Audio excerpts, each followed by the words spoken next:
နေစရာဘွားငယ်ပြည့်သွားလို့အတိုင်းပြည့်လေးလေးနှစ်လေးလို့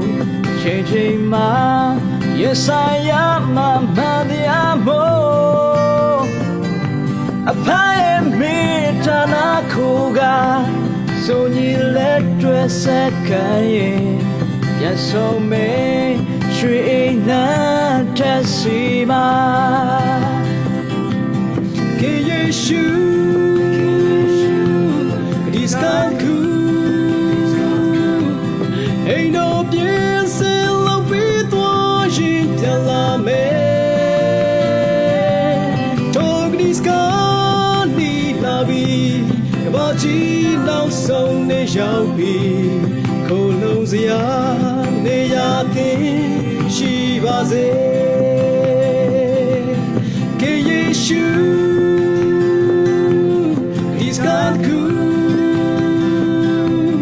အိမ်တော်ပြင်းစင်လို့ပြီးသွားရင်တလာမေတော်ကဒီစကန်ဒီလာဘီကဘာကြီးနောက်ဆုံးနေရောက်ပြီခိုးလုံးစရာနေရသည်ရှိပါစေခိုးလုံးစရာနေရသည်ရှိပါစေ